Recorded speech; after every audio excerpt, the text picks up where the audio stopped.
Now, even if you're not into plasma tables, unloading this thing should be entertaining in itself. Yeah. So then your table could essentially explode. We want to avoid that. Hey everybody, Kyle here with Spicer Designs. Welcome back to the channel. All right, today's video, I've been very excited for. So as most of you know, for a while now on the channel, I have been using this CNC plasma table on all kinds of various projects, selling metal signs, all kinds of work. This table has paid for itself over and over and over again. But at the same time, when I purchased it, I knew nothing about CNC plasma tables. I knew nothing about the CAD software. I was completely ignorant of the whole entire process. Now, by no means am I an expert now, but I definitely know a lot more. And frankly, it's time to level up.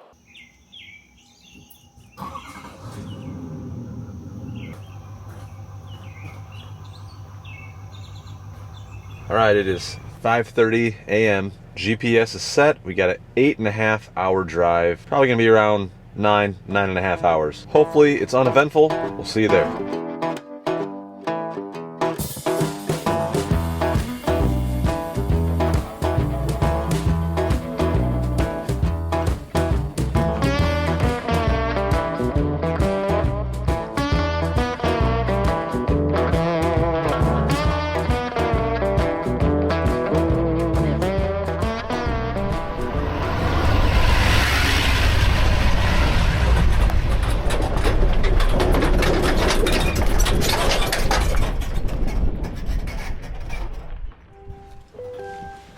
All right, safely arrived here in Kalmar, Iowa, home of Boss Tables. I can hear them jamming out in there already. Sounds like a good work environment. So I believe that this is where my table is at, so we're gonna go check that out now or later. But even better yet, we're gonna see exactly how they build these tables, and this is just one of their facilities. So we'll meet you inside. All right, I'm here with Travis Schluter, the owner of Boss Tables. Travis, thanks for having me. Yeah, thanks for coming out. So how did this all come about?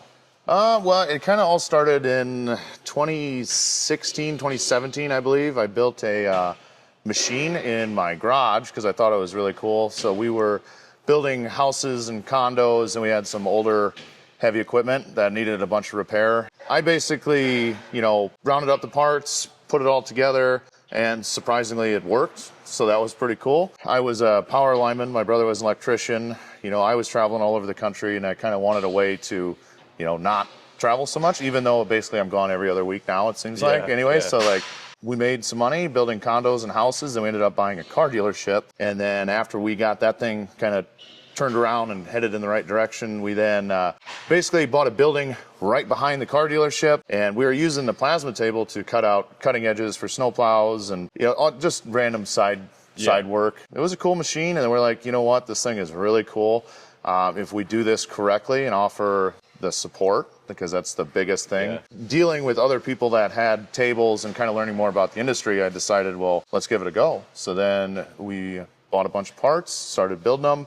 It was me and one other part-time guy. I taught myself on YouTube how to run CAD, learned the hard way through everything, and we just had one model. We have nicer, bigger tools, better facility, and it's just, never seems to be enough because we're always trying to do more, offer more of a product offering and a better product. So, but yeah, that's kind of how that transgression started, oddly enough, from power lines, dealership, random building to here we are now. And so this is the finished building. A little bit later in the video, we're going to talk about all the different models that they sell and offer. But right now we're going to head over to the other facility, which is where they do all the fabrication. So this is the welding and fabricating side of Boss Tables. This is the second building. We originally moved into this building out of Decorah from the car dealership, and then moved into this building, and we were here for about a year, and then we kind of outgrew it, so then we decided to build that new building that we initially started in. We back semis in here,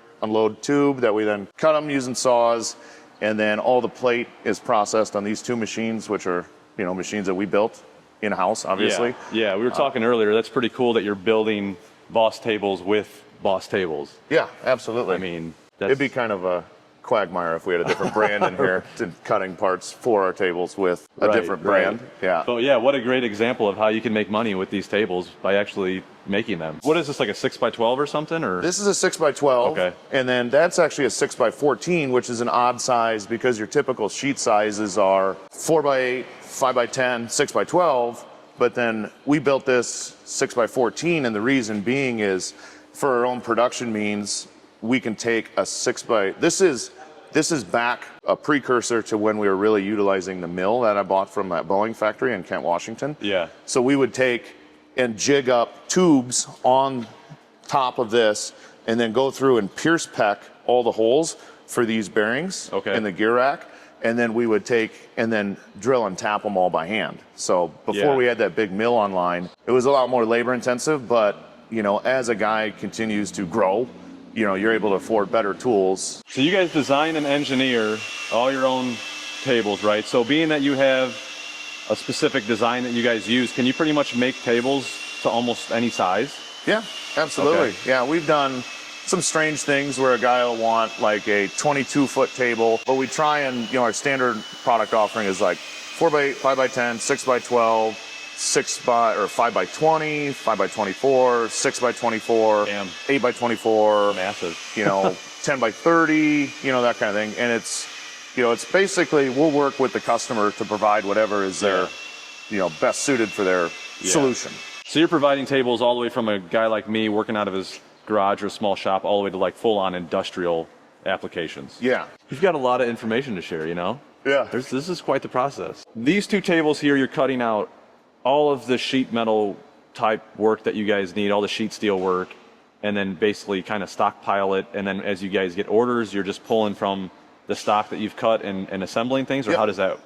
Yeah. I guess how does that all work? We, you know, got racks and common parts. So what we do from a production standpoint is we put a sheet on the table, and if it's 11 gauge, 16 gauge, 3/16 or 1/4 inch, we'll just cut the entire sheet and nest it full, so then we don't have remnants laying around. But anything that we do utilize, like 1/2 and 3/4, we don't know what the demand for those potential parts are, so we'll just cut as we need. So from here, then you got all the parts cut. What's the next step in the process? Then? So then they would go either to our brake press and they would get bent up if necessary, and then from there, well, I kind of skipped a valuable step. This is still the original Tumbler that we built, and you know, pretty simple machine. It saves a ton of money when it comes to time. So this is for just for getting rid of dross then? Yeah. Yep. Okay. So this is just, you know,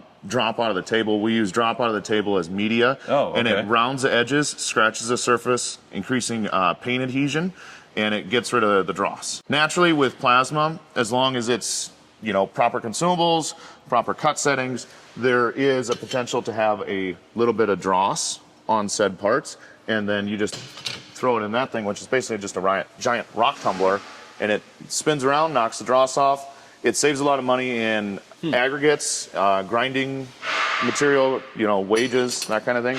So this machine at $4,000 to $6,000 can really, really increase your bottom line and or help facilitate. This probably replaces a guy grinding everything and getting all the dross off. Yep, absolutely. From there, we'll bring them over to the press brake. You do not want to run, you know, parts with slag or dross on them in a press brake because it's hard on your dies. It'll essentially wear your machine out and also give you inconsistent bends. We bend the parts here, then they get stacked onto the shelf, either brought to our robotic welder, which we're still in the process of really implementing that, so not as of yet, but soon they will get brought to the robotic welder. Is this stuff all get bent here? Yeah, all of this stuff will be bent. It's just basically, it's been ran through the tumbler and it's just in, you know, in limbo in the queue. These are floor supports. So essentially, these guys used to be, before we, you know, had a good way to bend. So you can always kind of, you know, when you're manufacturing a product or designing a product, you always design it for what your capabilities are or the tools you have. Right. So these actually are floor supports, and we bend them into a C channel that essentially the weight of your material is then transferred down through the tank, the lower tank, and into the frame, because we didn't have a press brake like this that could bend with a production level capability, and we would kind of always fight it. So we had what we called scissor sisters. So they scissored together, and then we would weld them up. Is this a bottle opener? That is not. It's actually a laser mount. So this would get bent 90 degrees, and then you would have the capability to, move it this way to essentially make your laser perpendicular with your torch, and then this is bent at a 90, so then you can take and adjust your laser. So it's got both axes of adjustment in it. I do know you're not supposed to put your finger in there. You do not want to put your finger. That's bad. Yep. So from this process, what is the next step after this? Yep. So then we would then bring, our weldments that we, bent up, put it on the shelf as inventory. This is that rack over there. I see. That rack over there. There's some other pallet racking. This is kind of a neat machine. This is a power leaf brake. Because of the layout of our building, we, cut, like, let's say the larger floor supports and or the way that we build our tank. We then set it on this rack, comes in here, and then we use this as a stopping point. Okay. And then we clamp down the material right here, and then we essentially hit this button, and this leaf will then fold up, and then it stops using this little micro switch, and then it comes back down, and then we'll drag it out. We've got our robotic welder kind of set up around the corner. We're still waiting on training, but here very shortly it'll be up and running. Yeah, I have one of these in my shop. Did you? No. Oh, either way, they're cool. Travis, what is this machine right here? That guy? It's actually a cardboard compactor. Oh. Yeah. Okay. It works great though for smashing cardboard. Not part of the process. Yeah. No, we make cardboard bales too. So if anybody's interested in buying some, we'll definitely sell them to you. But yeah, right, moving on. So like this guy's a downdraft table. It's getting welded up, and essentially, once Nick is done welding on this guy, we'll then put casters on it and wheel it through our building. We have to put casters on a lot of this stuff. Some nice clean welds on there. Yeah. No, the boys do an incredible job. Yeah, I don't see much welding splatter either, which is nice. That's always the worst when you buy a piece of equipment and it's just got freaking welding splatter all over it, and then it's paint right over it, Yeah. But I noticed like all your machines are freaking clean. We scrape them down with a scrape and burr. Yeah. That helps a lot. These guys are pulse welding, so that cuts down on the slag, but there's still some, and we do scrape it down, so because it is annoying in paint, that's for sure. I don't like the way it looks, and our customers are spending hard-earned money on these machines, so we do want to take the time to have a presentable product as well. But as you can see, this guy is stout and probably survived World War III when that kicks off. This is unbelievable how freaking beefy this thing is. Like, it seems super overbuilt. Like it is a little bit, yeah. It's a little overbuilt, but I mean, also too, like a guy can stack 6, 8, 10 inches of steel and run an oxy-fuel torch on this and continue to rely on it day in and day out. So, and like there's no when you're getting this thing, you're getting it and it's basically ready to hook up and just start using. Like you're not bolting together. Like it's fully welded, heavy duty, fully assembled. Like, absolutely. This over here, what is this, a water table? That's just a tray for the bottom of this downdraft, essentially. Oh, okay. Yep. So that's just catching all the junk? Yep, catching all your, any parts that would fall through, they would then be collected in these pans, and then you can remove them. There's forklift pockets, so you don't physically have to manhandle it, but there is a handle that'll be mounted right here, so you can draw it out. It's on wheels on the floor. Some downdraft tables, they let all the parts hit the ground. The fallacy with that is concrete. If you're cutting larger parts, when they hit the ground, they're super hot, and they'll start popping your concrete and breaking your concrete up. So this is a way to save your shop floor and or make it efficient, so that way, if you're cutting a bunch of 2-inch by 2-inch parts, you can cut a whole slew of them, grab it with the forklift, bring it up to working height, and grab them out of here, versus pulling your slats out and then digging down through your table to get at them. It's just a way to increase efficiency and keep your shop cleaner. But yeah, so then from here, we would then take that assembly, put it on casters, and then wheel it through this little corridor right here. This building just keeps going and going and going. Yeah, we've done a lot of remodel. We had to replace the floor in here because there's actually a 10,000 square foot basement under this. Yeah, so there was big holes. There is? Yeah, you want to go down there? It's weird. It's creepy. Yep. This is a massive area for just painting. It is a large area. It's really nice to have this large area because we will wheel things into that booth at phosphate acid etch, pull it out, put fans on it, get it dry, and as it's drying, we can then still have things go in and out of the paint booth, pull them out, and then let them cure, dry as well. It seems like a huge waste of space, but you got to have that to increase efficiency, so that way you can be doing multiple machines at one time. Well, like we talked about earlier, it's just nice having all that open space to work, and you're not on top of each other. But it looks like this one was etched. It's all etched and ready for paint. This is just a table that we would throw parts into, and then power wash, phosphate acid etch the parts as well. So what the phosphate acid etch is so we use a polyurethane paint. We've had great success with it. And a guy would go, well, why don't you go to powder? Powder would work really well for our like smaller items, but then the larger items like that, you know, that would be, I believe that's a 5x20, just taking a wild guess here. But larger items like this, the fallacy is that you've got thicker material here for the legs, that's going to heat up at a different rate, and we have a lot of 90-degree corners, and it's hard to get powder into those corners, right? And then also bake it efficiently. So we do such large items that powder, as of yet, hasn't really hit our radar. And also, you've got only one way that powder adheres to a surface, and that's mechanical adhesion, versus us spraying it down with a chemical, you know, paint, polyurethane.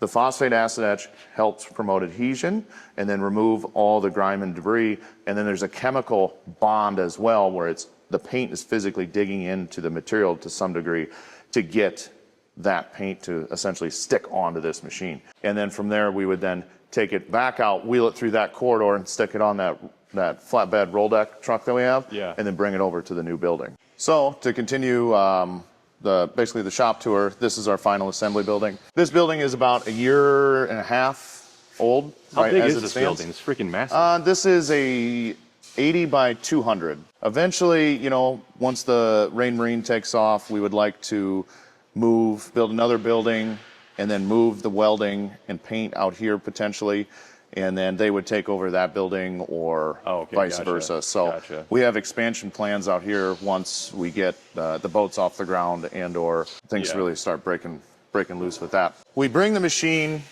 in here with the roll deck, and then we unload it, and it's essentially just the tank, and it's the bare painted parts as weldments. A lot of our weldments that go into final assembly are housed on the shelving. We then pull those parts off, and essentially we build the entire machine. This is a good example of how it looks coming over here. This one? Oh, that one. That one. Oh, okay. Yep. So it basically comes over as just the tank, and then we start upfitting all the different components onto it and physically assembling it. From there, we then assemble the gantry, which would be that nice piece of 80/20 that runs across the top. Well, it's not exactly 80/20, but it's very, very similar. So this guy is a structural member with webbing in it. It's a very, very hardy piece of material. We then assemble the gantry, get everything up and running. We then, for proof of concept, we run the machine for hours, make sure everything's good to go. We square the machine, test every component that's on it, the accessories, anything like that. So that way, once it's dropped into said facility, it's basically ready to go once unpackaged. So Brandon is packaging this table. Now, all these machines in here, are these all sold units? These are all orders? Yeah. Oh, going out? Yep. Okay. These are existing orders. Yep. Okay. A lot of times we have a lead time. We try and keep it around 4 to 6 weeks. That's pretty good for building them from scratch. Yep. So we then will strap everything down, get everything packaged up, and then cover the entire machine so it looks like that in the end. It looks kind of like a mini circus tent. Yeah. Right? Yep. So, but that way we keep the salt, sand, road grime, rain off the machine, and it's ready to be set in place. And once again, these are unitized machines. This is our most common model. So you can just pick it up on any side, as long as you have long enough forks and a big enough forklift, and then set it into place.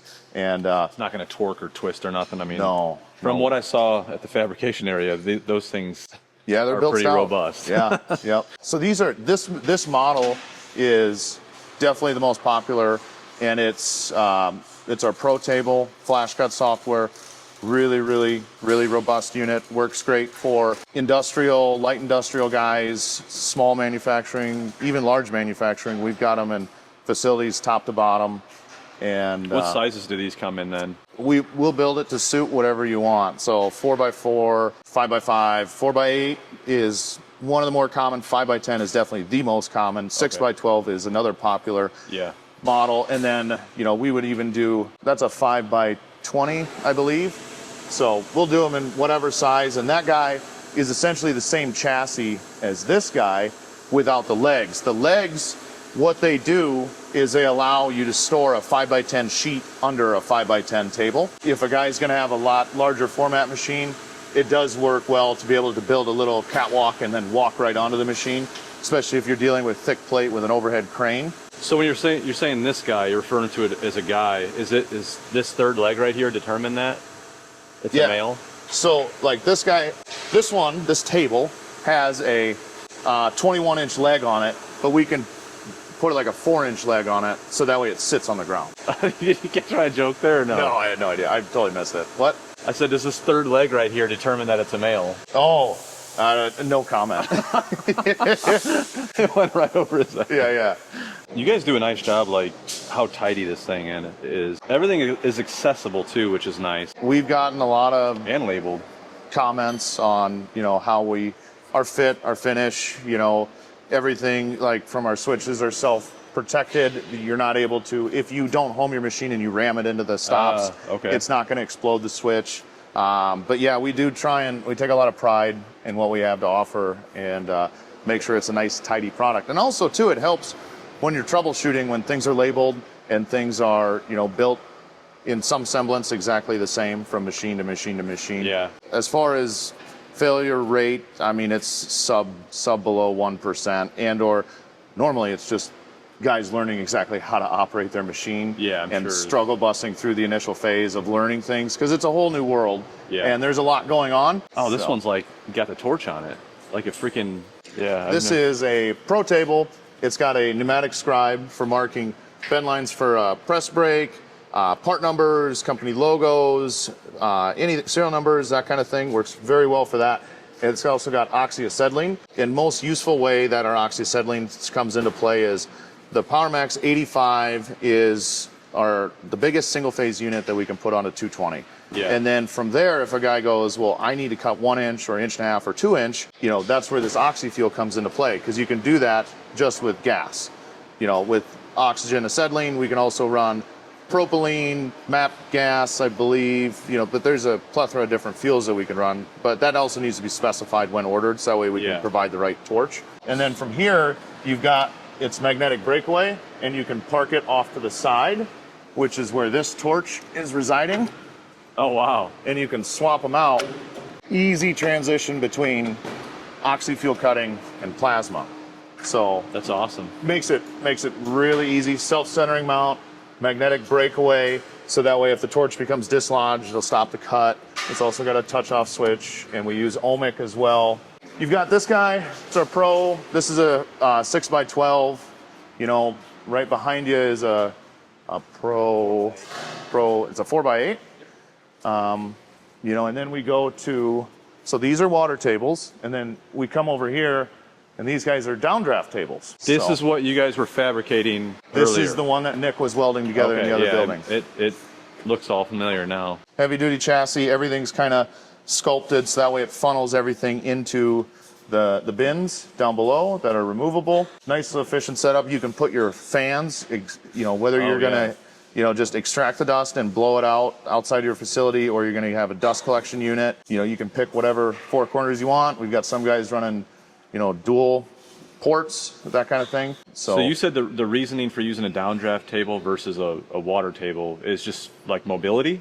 So they can load it up and take it somewhere else if they need to without dealing with the water, or what? No, not necessarily. Downdraft, the whole idea with it is aluminum cutting. So when you're cutting aluminum, you're taking and throwing microscopic aluminum particles into the water, which then oxidize and create hydrogen gas. And hydrogen gas is, you know, flammable. Yeah. So then your table could essentially explode. We want to avoid that. So we recommend whenever you're cutting aluminum, you get a downdraft as a way to stop your shop from blowing up. Another thing to hit on too is that if you have a water table, you need to treat your water so that way you don't get algae and fungus when they decompose inside your tank. If you don't do any sort of preventative maintenance, what'll happen is that will decompose, create methane gas, which is also an explosion hazard. So, you know, it's imperative, one, for the life of the table, because they end up looking like an Oldsmobile out of the 80s, you know, and or two, to stop bacteria and fungus from being produced in your tank. What are these two monster tables we got over here? So this guy, this is a Pro 5x20, and then this guy is kind of the lowrider model where the legs are just shortened and it's put on the ground, allowing you easier access to walk on top of the machine and you do rigging with a gantry crane. This also has a side mount controller, or the gantry mount controller, so you can, you know, line your plates up all the way down there or here, and it just follows it along. ATEC automation out of Benton, Arkansas. You're able to do it off with a stand like this machine, where you can be cutting on one screen and then nesting on the other, so that way you still have a dedicated access to the interface while it's operating, and then you can still be getting ready for your next job. And this guy is quasi-new product development, partnership with ATEC. This is a 6x12 bevel table. We've had this back here for about 2 months. It's a pretty cool machine. Does a lot of really neat things, which would essentially, what it is you can do weld-ready parts or for a full penetration weld, countersink, that kind of thing. And there's a lot of options as far as, you know, we can put an XPR 300, 170. I believe ATEC is working on developing the 460 for bevel capacity, but it's a wicked cool machine with a lot of capabilities. That's unreal. That can be unlocked. I could see the bevel being very beneficial for manufacturing, because the amount of time they probably spend with beveling and everything else. Yep. To be able to do it right in the design. Yep. And then two, like if you're going to do a full penetration weld, may have a guy running a grinder, trying to get this. And the thing is that consistency is key, especially if you're going to take this part and stick it into a robot. Yeah. Because the robot wants to have a consistent cut to lay in and layer in consistent welds. Yeah. So if you're doing it by hand, just off the cuff with a grinder, totally can get it done, but it's not near as efficient. It's not as nice. Also, too, it's hard to hire people to run grinders all day. You know, naturally, it's like hiring somebody to run a sandblaster. Like not going to happen. Is there any other models that you want to touch on in here? We've got our bolt together line that we're coming out with. That is going to be a more economical way to get into fabricating, plasma cutting. And we're going to hit that market with the idea of we're going to use quality components, and then the customer is going to be able to retain their capital via assembling it by themselves. Yeah. Right? Yeah. Shipping will be substantially cheaper.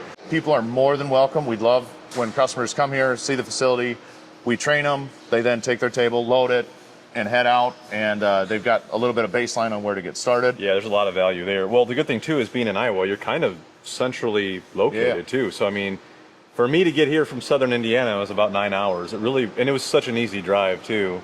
So I see another machine over here, Travis. You guys don't just do CNC plasma tables. No, yeah, that's correct. This guy's a tumbler. We recommend using debris off your table. You throw that in there, or you just use the parts itself, and you turn it on. There's a timer on this side, and it starts spinning about 9 revolutions per minute, and it knocks the edge off, providing a weld-ready type solution. It also scuffs the face of the part for better paint adhesion, so you get that mechanical bond into your parts. Steel media, what happens is if you will have material getting beat into the surface, but it doesn't affect it when you're actually welding it together as weldments or an assembly. Single phase, 15 amp, 120, really simple e-stop button, resettable tripwire. One nice thing is, like, for me, smaller shop, like the footprint is not very big, which is nice, but I actually have a Z bracket that I make for like the lights on my tractor, getting them all bent up and getting them all painted so I can just like kind of have them as stock, ready to ship. But I'm just dreading it because I know how much time it's going to take to sit there and freaking grind them. And I know you're having issues with your neck, but that's the worst thing when you're sitting there grinding like this. It freaking kills my neck. All right, so now the moment I've been waiting for. This is going to be the table that I'm taking home. Yep. Which table is this? This is a Pro. Because I can't read. Yeah, a Pro 4x8 table with flash cut as a controller, clear path Technic motors, servo motors, powering the drives on the X, Y, and Z axis. Ball screw Z axis. You know, this is basically our bread and butter of a machine. This is our workhorse, #1 selling model that we've got. We've done small individual little changes, as in making it easier to maintain. Like we cut, this all used to be enclosed, so we cut that open so you can pull your bearings on and off easier. And it's got the scribe on it too. Yep, pneumatic scribe, good for marking part numbers, bend lines for press brakes, serial numbers, company logos, all sorts of different things. I'll definitely be using that too, because I got that little pan brake. Yep. And that is one thing I'm always doing is I'll stick it in there, and I got my stick rule and I'm measuring, and I Yep. mean, it's not perfect. Yep. So if I had that, someone could visually set that thing on and lock it in, that's gonna be really handy to have. So what makes the Pro table your most popular seller? Why is it your most popular? Well, combination of things, but I believe it's, you know, customer support is by far the biggest thing that sells our machines, because all of our customers are our best salesmen. But rigidity, having a nice solid machine definitely helps, but also too, what the water height control, what it is you've got 5 inches of water on top that can be stored in the lower 7 inches. You're able to drain the water to remove it, so that way you're not picking through the water, because if you're doing enough cutting, your water's going to turn black and you can't see anything. Yeah. You know, and if you cut 95, 100 parts, you only found 95, but you need to get 100. Well, that sucks. I've had that struggle with mine, and it is a pain. You know, I'll take magnets and stick them in there trying to find the parts, then you get a bunch of crud on it. Yeah, you'll just pull up a ball of goo. Yeah. And I saw the process on the other machine there yesterday, and the water draining, or I didn't see it drain, but I saw the water coming up into the upper section, and it was unbelievably fast. You mentioned it was like 700 gallons or something of water, and it was probably like a minute it took to fill. It's crazy. Probably a minute and a half, yeah. That table over there, HD series water table, it's got about 700 gallons. A table this size have 300, 350.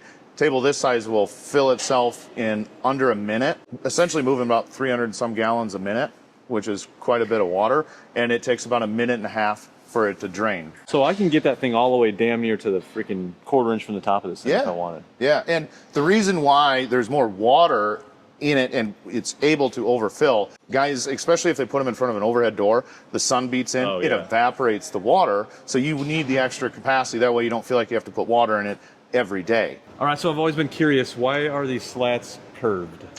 So the majority of parts that you cut on a table are squares, rectangles, and they're normally 90-degree cuts. So then if you have your slats at a perfect perpendicular angle to your gantry, your X and Y axis, and you traveled from one side to the other, you would essentially clear this entire slat off. It lengthens the life of the slat itself. If there's any sort of movement whatsoever, the material will have a chance to move back and forth. Well, hey Travis, thanks again for everything. Thanks for all the information, and I'm excited to get it home, and once I do get it home, I'm going to be talking more about all the specific details on this table. So this WaySafe trailer lock worked pretty well. I mean, the trailer's still here. There's also another little lock for the latching device right here. I'm going to get this unhooked, get the hitch back in there, and get this trailer loaded up. Good stuff. I'll have links for this down in the description.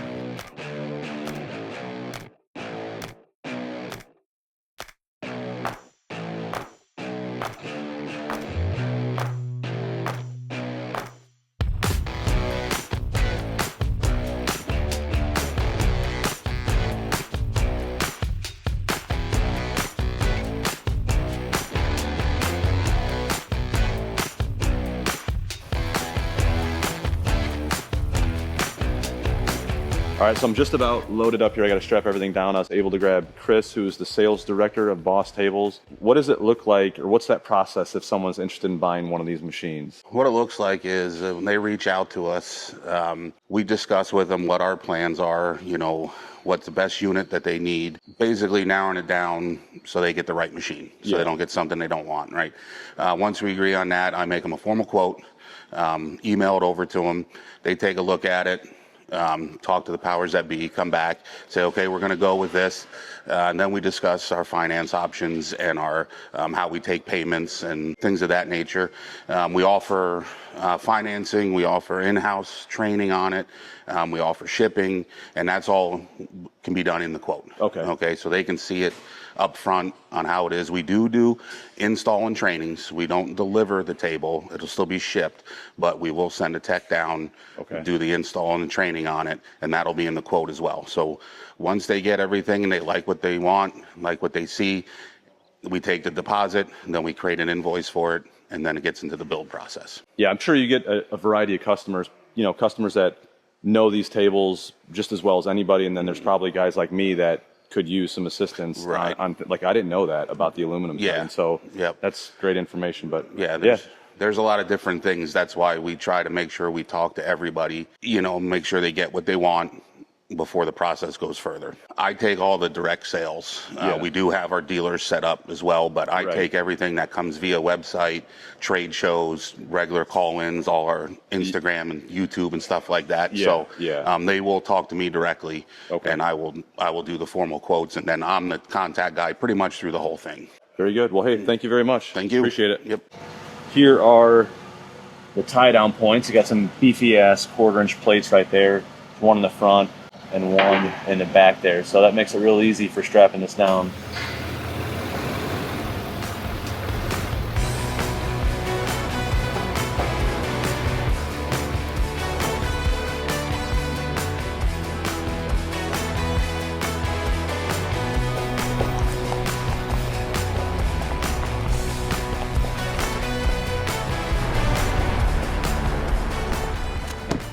All right, well, I got back late last night, it's the next day, and I'm going to attempt to unload this thing. Now, even if you're not into plasma tables, unloading this thing should be entertaining in itself. So I had a 9-hour-ish drive, and I went through an insane storm. I've never seen this before, but there was hundreds of cars parked on the shoulder of the 4-lane highway with their flashers on. The wind picked up, like I seriously thought there was a tornado. Like I saw the clouds spinning. And I was worried that the shrink wrap was going to get ripped off this thing and destroy my table, and it didn't even phase it.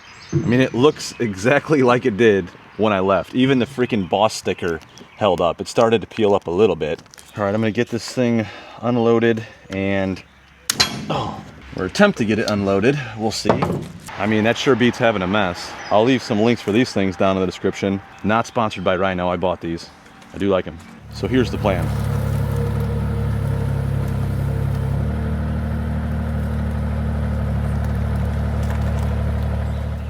The plan is to take these automotive dollies.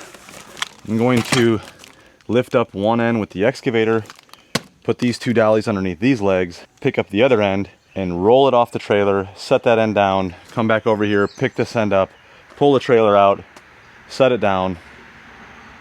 You'll see. It's gonna be a shit show.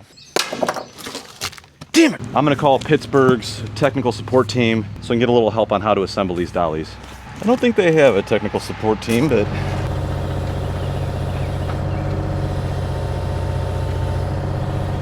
holy shit, that thing's heavy. The heavy end here. Damn.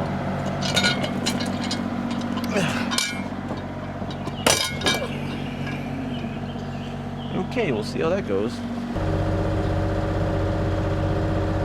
They may have built this thing a little too beefy, if there's such a thing. I don't think there is. So all the controls and electronics are on that side, and they stick out. So I don't want that strap to wrap around and put pressure on it. So I got this big old piece of heavy duty 4-inch C-channel. So that strap should go right around that stuff. Oh my God, this thing's heavy.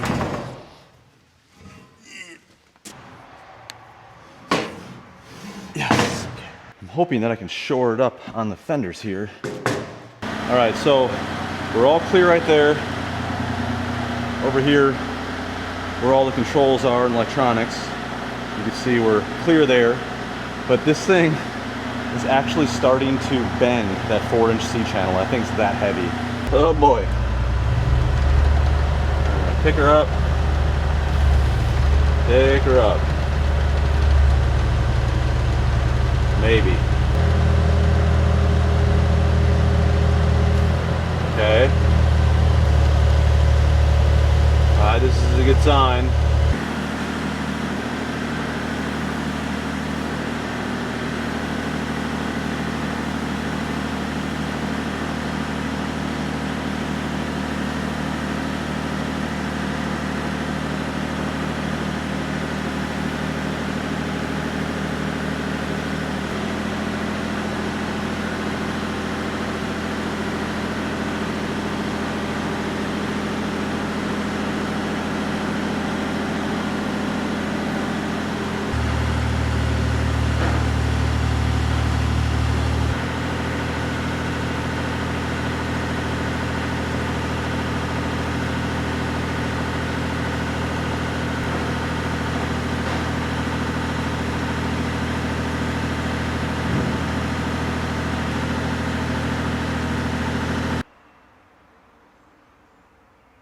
Well, that was sketchy to say the least, but it is unloaded safely. Next step is to get off all of this wrapping. I'm not going to bore you with that, so we'll do it the easy way. Pretty easy. In all seriousness, that was a project just getting that thing unwrapped. They do not mess around when it comes to packaging these things. So I know this video is getting long, but we're going to have many more videos coming up with this Boss table. We're going to talk about all the cool features that they offer, the build quality, and this thing is insane. I actually have to mount this back up here. Not a big deal. They just do that for shipping.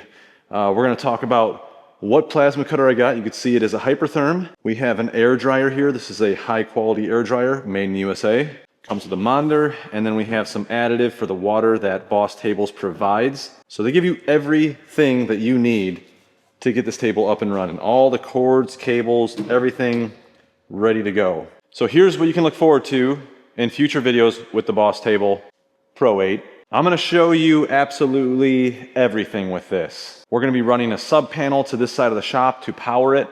We're gonna be running air lines. We're gonna be installing the air dryer. I'm probably going to be installing the ventilation system finally for this. We're going to go through the entire process. The software is different than what I've been using now. Still can use Fusion, but they use FlashCut, which is specifically designed for CNC plasma cutting and other CNC type processes.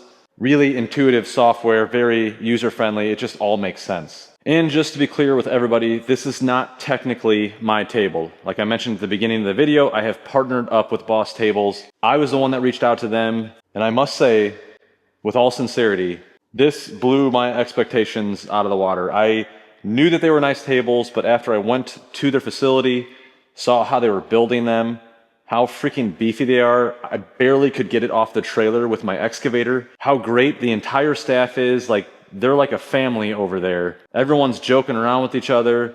Just seemed like a really great place to work. Almost this entire thing is made right there in Iowa. The only thing that they source is like the electronics, the bearings, all of, you know, the wiring and stuff like that. But all of the metalwork is completely manufactured in-house in Iowa. So I will leave all their contact information down in the description. If you go on their website, it's got all their pricing right there, all their different models.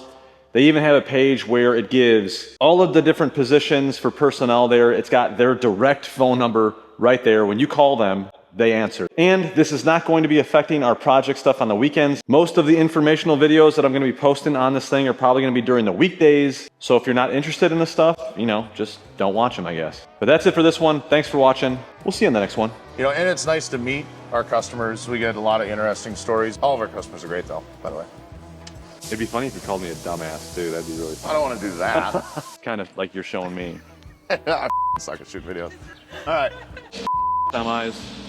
Semis get me every time, man. Yeah. Oh, yeah?